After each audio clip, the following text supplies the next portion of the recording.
तो आज का हमारा वीडियो पास्ट परफेक्ट टेंस से रिलेटेड है। आज हम इस टेंस के फुल कंसेप्ट्स और इसके स्ट्रक्चर्स के बारे में जानने की पूरी कोशिश करेंगे। वीडियो को अंत तक देखना ना भूलें।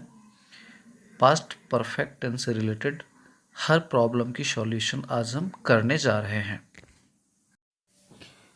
सबसे पहले सवाल ये उठता है कि पास्ट परफेक्ट टेंस किसे कहते हैं। तो अच्छी तरह से समझ लीजिए कि इस टेंस में सेंटेंस किसी का काम किसी निश्चित समय में समाप्त हो जाना दिखाया जाता है सेंटेंस के माध्यम से। जैसे वह खेल चुका था, मैं जा चुकी थी, राधा आ चुकी थी, मैं सो चुका था, इस प्रकार से। और अगर हम इसके सेंटेंस पैटर्न को देखें पास्ट परफेक्ट टेंस से रिलेटेड, तो 4 प्रकार के सेंटेंस पैटर्न होते हैं।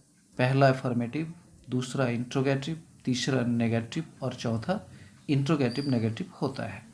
आज इन्हीं पर हम फोकस करने जा रहे हैं।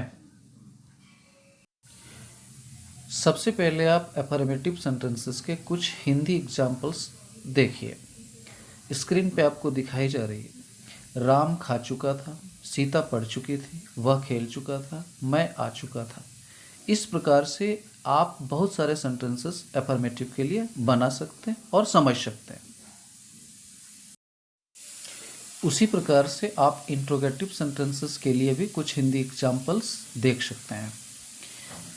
जैसे क्या आप खा चुके थे, क्या मैं जा चुका था, क्या राधा पढ़ चुकी थी, क्या वह आ चुकी थी। इस प्रकार से आप इसमें क्वेश्चन को देख सकते हैं। क्वेश्चन मार्क का प्रयोग भी किया गया है।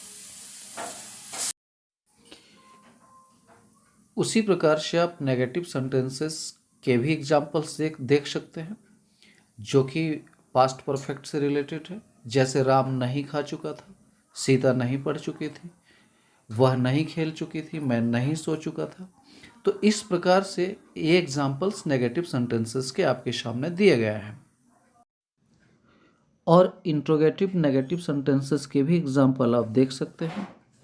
यह सबसे अंतिम पार्ट है। इसमें आप देख सकते हैं क्या वह नहीं खा चुका था, क्या मैं नहीं नाच चुकी थी, क्या राधा नहीं खेल चुकी थी, क्या मैं नहीं जा चुका था। इस प्रकार से आप बहुत सारे सेंटेंस बना सकते हैं इंट्रोगेटिव नेगेटिव सेंटेंस में।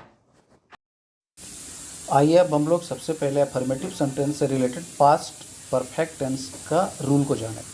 रूल है सब्जेक्ट के साथ हेड, हेड के साथ भी3 और उसके साथ ऑब्जेक्ट का प्रयोग आपको करना है।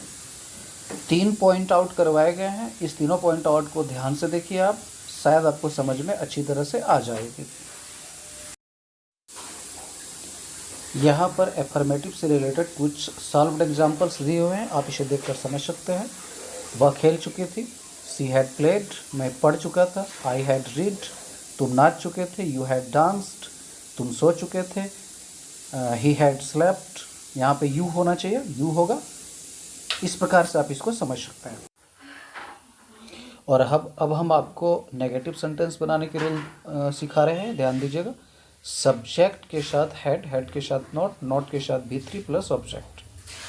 कुछ पॉइंट आउट आपको करवाए गए। इस पॉइंट आउट को आप ध्यान से देखिए और इसी रूल के हिसाब से आपको जो ट्रांसलेशन होंगे नेगेटिव के, आप उसको बनाइए। बड़ी आसानी से आप ट्रांसलेशन को बना सकते हैं नेगेटिव से रिलेटेड इस टेंस में। और यहाँ पर कुछ सॉल्व्ड एग्जाम्पल्स आपके सामने दिया हुआ है। जैसे सी हैड नॉट प्लेड, वह नहीं खेल चुकी थी, आई हैड नॉट रीड, मैं नहीं पढ़ चुकी थी, Radha had not slept, Radha नहीं सो चुकी थी, बॉयज़ हैड नॉट रिटन, लड़के नहीं लिख चुके थे। तो इस प्रकार से कुछ प्रैक्टिस के लिए आपको दिए गए, खुद से भी बना के आप देख सकते हैं। और अब हम लोग इंट्रोगेटिव नेगेटिव सेंटेंस के रूल को जानेंगे। सबसे पहले रूल को फॉलो करिए, head plus subject plus not plus भी3 प्लस ऑब्जेक्ट, और अंत में आपको क्वेश्चन मार्क का भी प्रयोग करना है। यहाँ पे 4 प्रकार के पॉइंट आउट आपको समझाए गए हैं, आप उसे अच्छी तरह से समझिए और उसी के आधार पर आपको ये जो ट्रांसलेशन है आप उसको बनाना है आपको। तो अच्छी तरह से इसे देखिए और आगे हम कुछ सॉल्व्ड एग्जाम्पल्स दे रहे हैं आपको। तो यहाँ कुछ इंट्रोगेटिव नेगेटिव से रिलेटेड कुछ सॉल्व्ड एग्जाम्पल्स दिए गए हैं, आप उसे ध्यान से देखिए। Had Ram not played? Question mark. Had Sita not danced? Question mark. Had Moti not barked? Question mark. Had I not cried? Question mark. And had you not cooked? Question mark. तो इस प्रकार से आपको interrogative negative sentence बनाना है।